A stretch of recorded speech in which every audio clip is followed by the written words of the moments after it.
Não se esqueça de se inscrever no canal, curta e compartilhe. Juntos faremos a ponte de comando ficar cada vez mais forte. Olá, tripulantes, tudo bem? Aqui é o JC, esse é meu amigo Bruno. Olá, bem-vindos a mais uma review de Alien Terra, 7º episódio, Emergência. E antes de mais nada, não se esqueça de se inscrever no canal, curta e compartilhe. Juntos faremos a ponte de comando ficar cada vez mais forte, ok? Lembrando que este vídeo ele vai ter spoilers. Alien Earth foi uma série que ainda está sendo lançada, então se você ainda não assistiu, vai lá, veja o episódio. Se não, assiste aqui por sua conta e risco, ok? Episódio da semana, Alien Earth, Emergência. Antes da gente começar a conversar sobre o episódio, só uma breve retratação. A gente está com um pequeno atraso na produção dos vídeos diários, mas durante o vídeo eu vou explicar por quê, ok? Não foi acidental, mas vocês vão entender exatamente o que aconteceu. Brunão, você gostou do episódio? Eu tenho uma opinião sobre ele. Gostei Quero sim, ouvir a tem sua primeiro, plot como sempre, antes de twist, dar a minha. né? E tem uma questão aí de conflito de interesses e até de crenças do que é certo e errado por parte do Hermit, né? Que é o irmão da Wendy, né? Aqui, durante o passar desse episódio, eu percebi que ele tá se questionando se o que ele tá fazendo realmente é correto. E não só ele, o Slightly e o Smee, eles também entram nesse mesmo problema na hora em que eles tentam realizar a fuga do cientista que foi tomado pelo facehugger. E no final ele acaba morrendo e o Xenomorph escapa dele, né? Então, assim, tem muita virada nesse episódio. Eu achei que teve muito mais ação como eu esperava. Eu estou contente com o que eu assisti. Achei positivo. Não foi um episódio ruim, muito pelo contrário, ele foi um episódio bem melhor pra mim do que foi The Fly, a música, o episódio que a gente falou, que provavelmente já tá em tela pra vocês, ok? O meu problema não é esse. O meu problema é que a série ela começou muito bem. Ela começou com bons diálogos, ela começou com um bom suspense. O problema é que aparentemente a série ela não sabe quando começar a resolver conflitos. E aí isso é um grande problema. A gente não sabe se Alien Terra vai ter segunda temporada. Não foi dito nada até então. É sempre anunciado uma segunda temporada logo que a primeira acaba ou um pouco antes da primeira acabar. A não ser que ela seja um sucesso estrondoso. Aí mesmo antes do final da primeira temporada é lançado, é informado que vai ter uma segunda, vai ter uma terceira. Mas no caso de Alien Terra, a gente não sabe se vai ter uma segunda temporada. E então, se a gente não sabe que vai ter uma segunda temporada, se a gente não sabe que a história vai continuar, então o ideal seria concretizar arcos nessa daqui, mas não é isso que acontece. A gente agora chegou no penúltimo episódio. O próximo que vai lançar é Season Finale. E a gente não resolveu praticamente nada da história. Lembra que alguns episódios atrás eu conversei com o Brunão sobre como eu ia ficar bem chateado se a série deixasse para resolver esse monte, essa infinidade de plot no episódio só. A série fez exatamente isso. A série vai resolver todos os plots num episódio só. E não tem pouco plot, tem muito plot para ser resolvido. Ou seja, alguma coisa vai ficar de fora. O meu problema não é sobre a série em si. O meu problema é como a produção parece que não sabe para onde quer levar a série. Eles parecem estar contando uma história, contando que vai haver segunda, terceira temporada. Também Só tive que a essa gente não sabe sensação. disso. Exatamente isso, só que a gente não sabe disso. E aí, esse episódio, de novo, esse episódio não é ruim. Ele é muito melhor do que o The Fly, pra mim. Eu achei ele um episódio mais interessante. Ele tem umas cenas bem tensas. Ele tem umas cenas bem chocantes. E não no sentido xenomorfo, bem chocantes de sentido psicológico, tal qual a gente vai falar por aqui. Só que eu não acredito que vai ser resolvido tudo. E aí é meio estranho, né? Tipo, a gente assistiu tudo, um monte de história paralela para metade delas não serem resolvidas, talvez, para a produção simplesmente lançar para uma segunda temporada que a gente não sabe se vai vir. É uma aposta, né? Mas é uma aposta muito feia, muito errada. sabe? Eu acho muito É uma ótimo. aposta muito errada. Alien nunca teve uma série de televisão. Não é uma Verdade. franquia que se consolidou na TV, é uma franquia que se consolidou no cinema. Show, business, o show pra televisão é um jogo incerto. Bastante. Mas enfim, não sei, eu espero que vocês tenham entendido o que eu quis dizer, espero que vocês entendam a lógica do que eu quero mostrar pra vocês, que muito mais do que um xenomorfo empalando uma pessoa, uma série não é um filme. Uma série não é um filme e uma série não é um quadrinho. E são mídias diferentes. O filme, ele se dá o luxo de resolver plots de formas violentas ou deixar para uma eventual continuação, porque um filme é bem mais fácil de fazer do que uma série. Um quadrinho é infinitamente mais fácil de fazer do que os dois, mesmo que ele for cancelado. Mas uma série, você contar uma história contando que vai ter uma continuação, eu sinto que talvez a gente vá se decepcionar. E isso, eu sei que eu tô me alongando, mas é já para tirar isso do caminho. E isso é interessante porque é exatamente por isso que eu segurei um pouco, eu demorei um pouco para poder lançar o dia de diário. Fora o fato de que eu tive problemas técnicos, eu tava pensando se realmente valia a pena trazer os vídeos dessa série, continuar. Porque, sei lá, não parece que. Bom, não sei. A gente vai acompanhar agora o próximo capítulo é o último. A gente vai ver se o que a série reserva pra gente, ok? Bom, mas de qualquer forma, o episódio dessa semana começa exatamente onde o outro parou, que é as consequências do ataque da mosca no Turtles e como que vai ser daqui pra frente, porque o Boy Cavalier, ele começou a perceber que talvez ele tenha confiado demais em si mesmo. E ele tá perdendo uma graninha considerável. E aí a gente começa a perceber que o Boy Cavalier tá percebendo que talvez a brincadeira dele de Terra do Nunca perdeu a graça. Porque ele tá começando a perder recursos, né? Ele mesmo fala, quantos recursos nós perdemos? E aí o sintético, o Kirsch, fala pra ele, olha, perdemos o Turtles, perdemos um xenomorfo, duas moscas escaparam. Bruno, o que você achou desse começo? Quero a sua opinião. Eu acho que ele brincou com fogo e começou a se queimar. Eu já esperava isso desde o momento em que ele decidiu levar esses alienígenas pra ilha. Eu falei, esse cara tá brincando com fogo, ele tá apostando que ele tem defesa suficiente, mas do que a gente conhece, de tudo que a gente viu em Alien, o xenomorfo é o ser mais resistente, né? Ele tem a maior resiliência a qualquer ambiente que ele esteja, né? Seja calor, seja frio, seja o vácuo do espaço. Então, eu acho que o Boy Cavalier ele escolheu mal em achar que ele dá conta de tudo isso. E não é só o xenomorfo, são 5 espécies diferentes, desconhecidas. Então, para mim é natural ele tá agora pagando a conta do prejuízo que ele mesmo criou.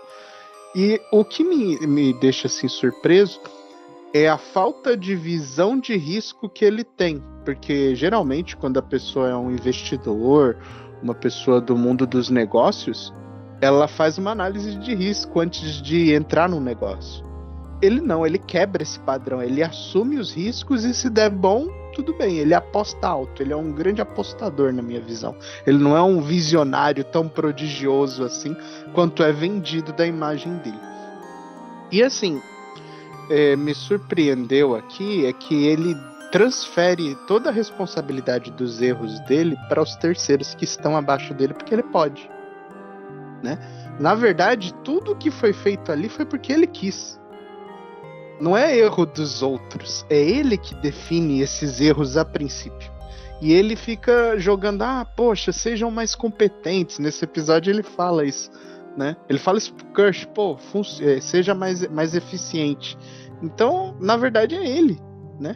A pesquisa, por exemplo, ele questionou os cientistas, ele quebrou o protocolo deles, né? Durante todos os episódios a gente viu que ele tá usando os híbridos de forma que não era para ser, né? Tanto que eles estão dando problemas, né? Os alienígenas que ele mesmo trouxe, que a gente descobriu isso no episódio da Maginot, que foi ele que fez todo o acidente acontecer, né? com a sabotagem da nave. Então, é tudo culpa dele. Então, assim, pra mim, o Boy Cavalier, ele não sabe com o que ele tá lidando e ele pensa que ele vai se dar bem pela sorte. Só que nem sempre você pode contar com a sorte. Na verdade, um grande empreendedor, ele tem que contar com a inteligência e evitar os erros. E isso quando der, porque erros vão acontecer sempre. É isso aí. E bom, fora o Cavalier nesse episódio, eu acredito que o Bruno vai concordar comigo. Quem teve mais destaque foi a Wendy/Mercy.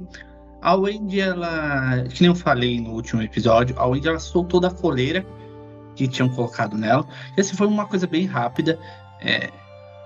Não sei se eu gostei muito da forma como foi tão rápido assim, mas tudo bem, aconteceu, a gente só tem que aceitar nesse caso. E eu achei interessante esse plot dela, porque quando ela viu o Isaac morto, ela fala, ele não pode estar morto porque somos prêmio.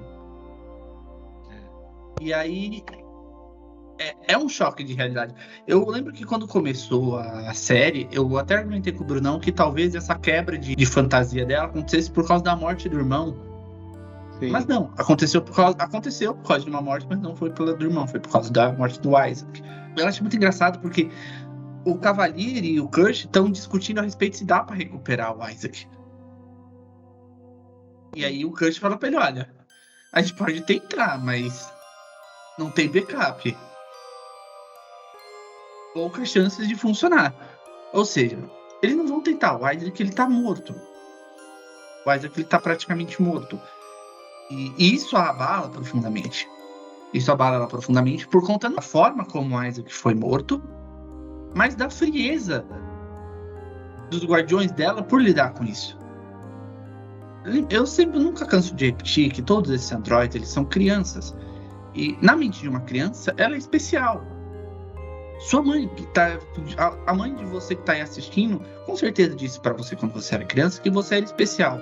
E você se sentiu especial pelo seu guardião porque ele te tratava como uma criança especial.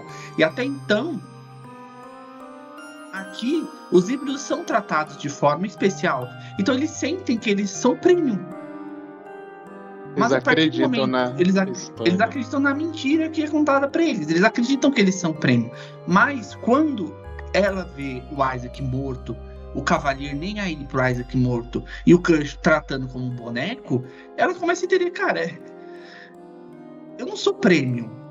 Eu sou um produto científico, que é uma coisa que... Ele é meu dono, né? Exatamente. Ela diz, né? Ela fala exatamente isso. Ele fala, ele é meu dono. Ele não é nosso amigo. Ela fala isso para as meninas depois, quando ela tenta pegar as meninas pra tirar dele. Ele não é nosso amigo, ele é seu dono.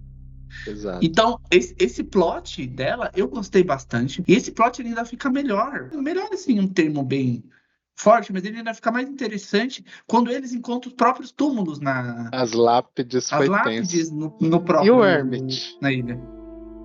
Cara, eu gosto do Hermit, de novo. Eu vou sempre falar que ele é um personagem excelente, ele é um personagem incrível. O lance do Hermit é que eu acho, que nem você falou lá no começo, eu acho que o Hermit ele tá se arrependendo, e ele não se arrependendo em si, mas ele tá começando a ver uma realidade que ele não tinha enxergado e que a gente tá aprendendo com ele. Quando ele encontra a lápide. A gente aprendeu com o Hermit que a irmã dele tá morta. A gente tentou segurar a personagem da Mercy durante todos os 6 episódios anteriores, porque a gente gosta dela. Então a gente colocou na nossa cabeça que ela tá viva, que a mente dela foi transferida. A gente tá entendendo que não. A Mercy e a Wendy são pessoas completamente diferentes. E o Hermit, ele tá entendendo isso daí. Principalmente depois da cena final. Brunão, qual que é a sua opinião a respeito do que a gente falou agora? Olha, é o seguinte, o Hermit, quando ele vê a lápide, na minha leitura, ele entendeu. A minha irmã tá morta. O que tem aqui é um eco do que são lembranças dela com uma outra entidade, que é uma máquina. E conforme vai andando a situação da fuga, eu achei curioso o seguinte. A Wendy, ela consegue pedir para o xenomorfo fugir, né? E ela usa o xenomorfo a favor dela. E aí começa uma cena de chacina atrás de chacina, com os soldados tanto da Prod quanto da Yutani, que estão lá na ilha agora, que o Emmett ele começa a se perguntar o que eu tô fazendo? Eu tô libertando o quê? Seres que não valorizam a vida humana. Os híbridos, eles estão se defendendo. Eu acho que eles estão cumprindo a legítima defesa deles. Sim, mas o uso da força deles é tão desproporcional que o Emmett ele se pergunta nesse episódio se ele realmente deveria defender a Wendy e a Nibs que estão fugindo com ele, né? E a cena, assim, eu sei que ia adiantar, né? Porque tem também a questão do Slightly e do Smee, mas assim, a cena do combate da Wendy e da Nibs com os agentes da Prodigy, ali pra mim ficou claro, são entidades diferentes e elas acreditavam que eram híbridas. Na verdade, elas são sintéticos com um conjunto de memórias e tentando agir por conta própria, porque elas não têm um código de ética tão forte, tão restrito quanto os sintéticos padrão, igual o Kirsch, né? Igual outros androides que a gente viu na franquia. Elas têm mais liberdade de escolha, de livre-arbítrio. Por isso que elas são tão violentas nessa cena. Agora, por outro lado, falando do que eu comentei no vídeo anterior sobre o Kirsch, que eu tinha a minha teoria do que o Morrow falou, de que existia um infiltrado, né? E que haviam riscos deles conseguir ou não um xenomorfo. E a gente vê o Morrow chegar de frente pro Kirsch, e aí o Kirsch dá ordem, prendam ele. Ou seja, o Kirsch realmente trabalha para os dois lados, ele é um infiltrado. Eu fiquei surpreso com isso, mas eu ao mesmo tempo fiquei satisfeito, porque é o que eu faria assim para agradar o fã. O plot twist tá aí. O cara que tá do lado do Boy Cavalier, na verdade, tá indo contra os interesses dele. Ou ele tá indo para os dois lados, um agente duplo com interesses próprios, igual a gente viu o David em Covenant. Dessa forma, eu enxergo exato que o Kurt ele tá agindo por interesses próprios. Eu não acho que ele está trabalhando para a senhorita Yutani. Eu muito pouco acho que ele está trabalhando para o Cavalier. Eu acho que ele está usando as ordens do Cavalier como uma desculpa terceira para poder fazer experimentação. Isso para mim ficou muito claro. Já tem alguns episódios. Eu não acredito, mas também se eu tiver errado não tem problema, mas eu não acredito que ele trabalha para a senhorita Yutani. Eu acho que depois desse episódio fica um pouco claro. Eu só acho que sobre todo esse arco do Smee e do Slight, ele é o que ocupa mais tempo de tela aqui. Ele continua onde parou na semana passada. O Slight, ele tá com o corpo do cientista impregnado pelo facehugger, e o Smee força a entrada dele para entender o que é que tá acontecendo. Eu vi alguns comentários na internet comentando sobre como é ridículo imaginar que esses homens adultos estão agindo como crianças. E apesar de eu entender que eles são crianças, eu sou obrigado a concordar com alguns desses comentários. É ridículo, sabe? Você olhar assim, um homem daquele tamanho barbado, chorando como uma criança. Não que você não possa chorar, mas a atuação ela é um pouco canastrona, sabe? Tipo, é esquisito, causa uma certa estranheza. O que não acontece quando você olha a Curly chorando com a doutora. Porque eu não sei se a gente associa muito mais a figura feminina com essa delicadeza. Então, a gente não, pelo menos eu não consegui ver nenhum problema relacionado a Curly naquela cena da doutora. Já os dois, eu fiquei um tanto quanto em choque com a cena, com todo o arco dos dois. E a cena na praia, eu acho que foi a cena mais brutal pra mim até aqui, desde o começo da temporada. Nenhuma cena desde o começo da temporada foi tão brutal quanto ver o Slight arrastando o corpo morto do doutor e o Smee chorando, cheio de areia, igual uma criança, sabe? Porque aquilo causa uma certa estranheza por eles estarem no corpo de um homem adulto. É um tanto quanto desesperador. É um tanto quanto desesperador. E apesar desse arco dos dois estar cheio de piadinha nonsense, tá cheio de senso de humor bem galhofa e imbecil, como os dois querendo matar o Shitbuster querendo matar o facehugger na pisada. Achei isso nada a ver, mas eu acho que foi o arco que ganhou mais destaque até aqui. Você sente o desespero do Slight por querer salvar a mãe dele. O Slight, ele tá desesperado, ele é uma criança desesperada. Tanto que ele faz questão de levar o corpo do doutor pra praia. Porque ele quer... Ele fica falando, olha, eu tentei, só que você não calculou o tempo certo, ele nasceu antes, não demorou 2 dias, ele fica tentando arrumar justificativas. E aí o Morrow fala pra ele, olha, só crianças inventam desculpa. Porra, mas aí é aquele lance, né? O Morrow não entende o que eles são. O Morrow acha que eles são um híbrido, um androide. O Morrow não entende não entende a mesma coisa que a gente. Eu gostei da cena. Eu achei todo o arco deles legal, tirando essa essência de humor imbecil que não combina com o tema, com o clima do episódio. Todo o resto deles eu achei bacana. O que você achou do arco deles, Brunão? Eu gostei da situação, achei assim que é um ponto alto, que assim, embora seja esquisito, realmente a sensação de ver atores adultos agindo como crianças dentro de um corpo de adulto, quando o cientista acorda, que o facehugger desprende dele, ele fala algo pra eles, tá notório que vocês não sabem mentir. E ali, eu não sei se o autor desse roteiro, o Noah, ele queria passar isso pra quem assiste. Provavelmente sim. Adultos, eles assumem seus erros e arcam com as consequências. Coisas que alguns adultos dentro da própria série não fazem, como o Boy Cavaleiro. Ele não quer assumir as consequências do erro dele. Na verdade, quem tá assumindo as consequências são os sintéticos e o ciborgue, né, no caso. E assim, ele no final é uma cena muito triste, porque quando eles começam a, não, realmente a gente fez merda, já que você vai entender, então a gente vai se abrir com você e falar a verdade. Aí na hora que ele agarra a mão do Slightly também e do Smee, aí sai o chestbuster dele. Ele fica todo ensanguentado pedindo socorro e morre de forma dramática. Eu achei aquela cena muito triste, porque ele enxergava os híbridos como filhos. Assim como a esposa dele enxergava eles também como filhos. Os filhos que eles não tiveram, o trabalho dele, da vida deles foi esses híbridos. E aí ver tudo isso acabar assim, é um pouco de drama, assim, uma carga dramática boa que eu achei para essa história. E fica a mensagem de que tudo que a gente faz tem consequência. Independente de você ser adulto com 30, 50, 60 anos, tudo que a gente faz tem consequência, gente. Eu acho que essa mensagem é muito boa.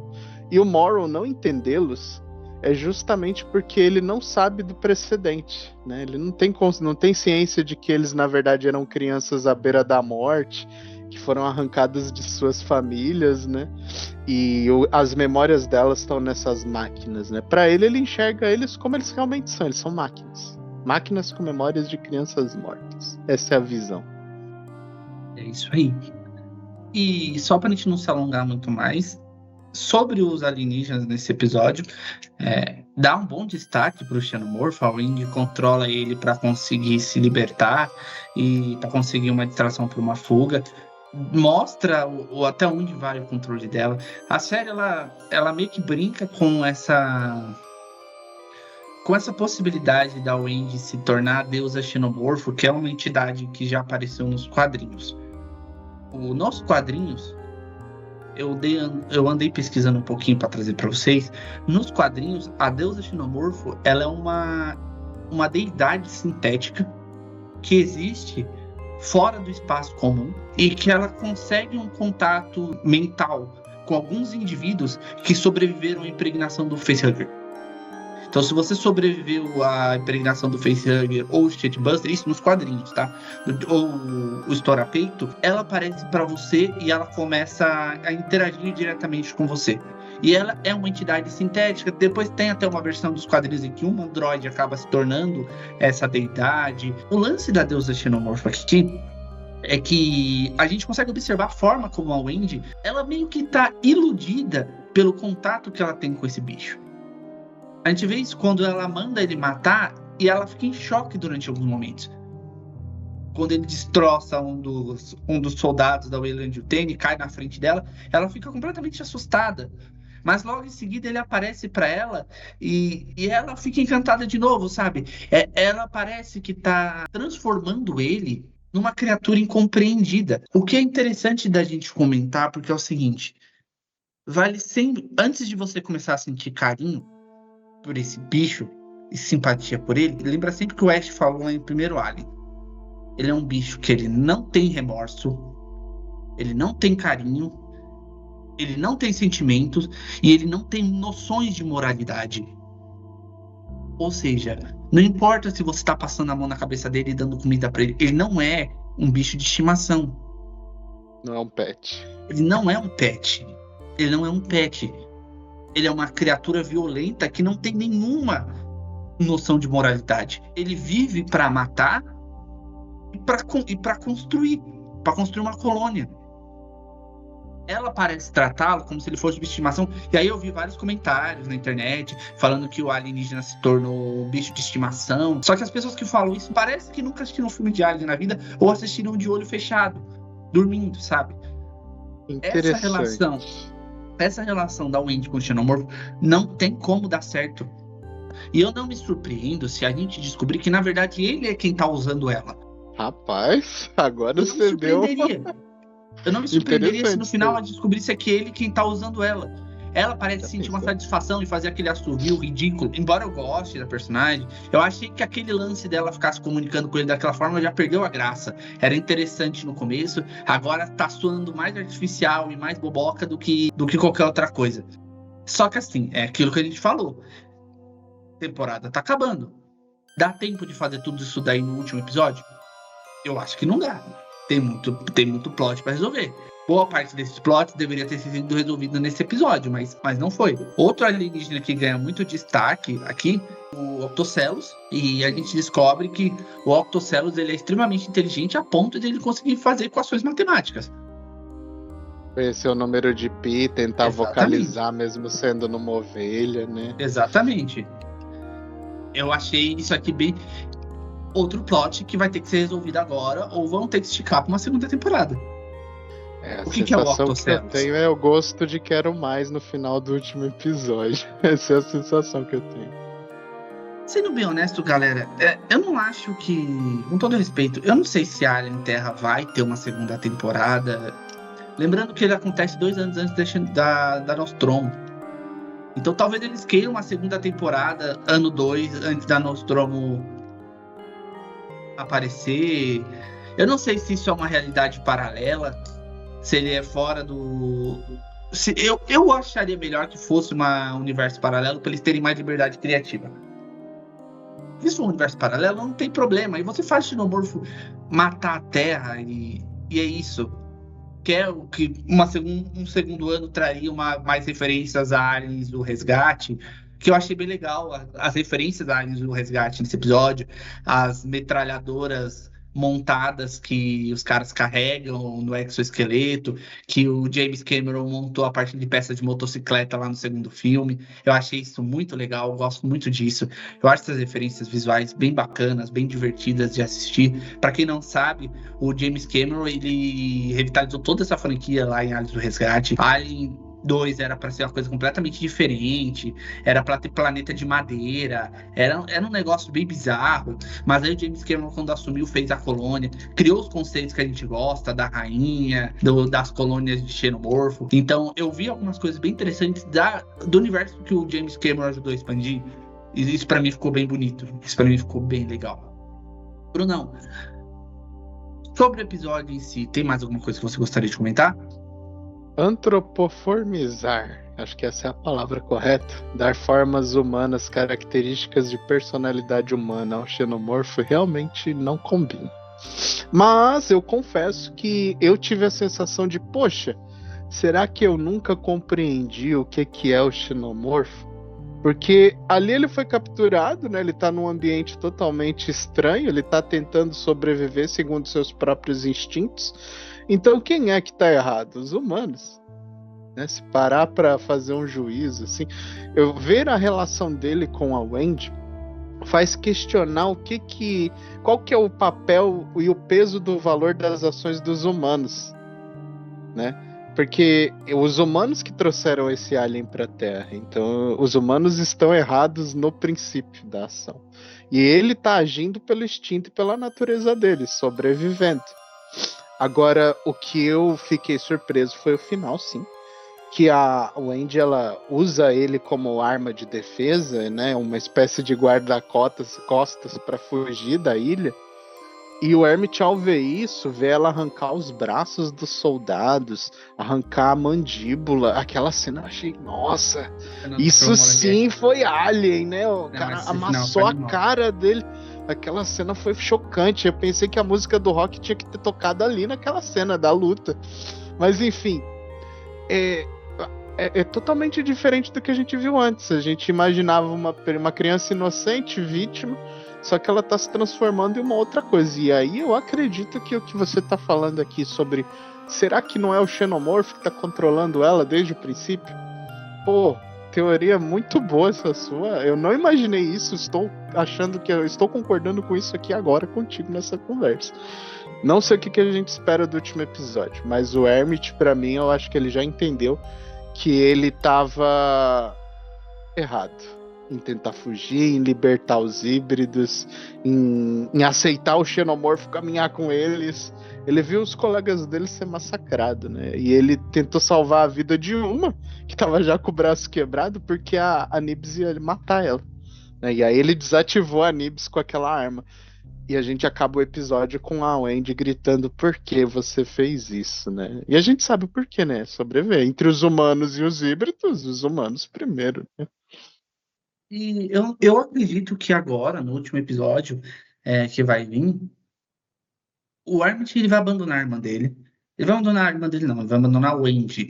Porque ele entendeu que É. ela não é a irmã dele. Aquele túmulo é muito característico, porque a Wendy tenta se enganar, falar, nós não estamos aí. Eram só corpos vazios, nós estamos aqui. Só que nem a Nibis concorda. A Nibis vai Uhum. falar, não, eu tô morta. Eu tô morta, eu não sei o que eu sou. E o Hermit fica olhando pro túmulo da irmã dele, e isso é muito característico. Eu não quero que ele morra. Eu achei que ele ia morrer lá no começo, mas agora eu não quero que ele morra. Eu quero que ele assuma esse protagonismo, porque ele é um personagem muito legal. Ele é um personagem muito, muito legal. E ele salvar a vida da amiga dele foi uma das coisas mais legais que teve aqui nesse episódio. Porque eles são amigos de verdade. Eles são amigos a ponto dela conhecer onde ele iria com a irmã dele. É. E agora que vai dar merda no próximo episódio, eu tenho certeza que eles vão que esse trio de soldados vão se unir para poder fugir e ele vai deixar a irmã dele. Ou a princípio tentar levar ela, mas vai entender que aquilo não é a irmã dele e que ele tem que seguir em frente. Tem uma referência que o Boy Cavalier diz que precisa colocar o Octocellus no corpo de alguém para entender como é que ele age com uma pessoa que tem um QI baixo. E aí dá-se a entender que ele vai colocar o Octocellus no corpo do Herbert. Só que no trailer do próximo episódio já mostrou que o Morrow, ele tá sem um olho, ou que o olho dele tá inchado. E aí fica em dúvida se ele vai colocar o Octocellus dentro do Morrow, dentro do Herbert, ou se, tal qual o trailer deixou bem claro, deixou meio subentendido, o Octocellus ele vai tentar entrar dentro do próprio Cavaleiro. Porque no trailer mostra o Cavaleiro olhando para alguma coisa fora do ângulo de câmera e depois o corpo sendo puxado. Eu acredito que o Octocellus vai pegar o próprio Cavaleiro. Também. Eu acho que o Octocellus vai pegar. E isso rima com aquele diálogo que ele teve lá na frente com a Curly sobre ele querer conversar com alguém mais... Com a Curly não, com a doutora. Sobre ele querer conversar com alguém mais inteligente do que ele. Cuidado com as coisas que você quer, porque elas podem se realizar de um jeito ou de outro. Já diria Tenente Uhura, cuidado com o que você deseja, pode se realizar. Exatamente. Outra coisa que eu aprendi nesse episódio é que você nunca deve jogar o Sr. Moranguete na água, principalmente se a dona dele for um androide assassino. Gostei da cena do Sr. Moranguete, achei bem legal. Sr. Strawberry. Mas é isso. Brunão, algo mais a acrescentar? Galera, se vocês não deram um joinha e gostaram desse vídeo, dá um joinha aí pra gente. Dá um bom dia, boa tarde, boa noite, um sinal de vida. Vai fazer muita diferença pra gente aqui no YouTube. Agradeço vocês E a gente se vê na próxima semana com o último episódio da primeira temporada, ou da única temporada, de Alien Terra. É isso aí, pessoal. Comenta, curta, compartilha. Até mais.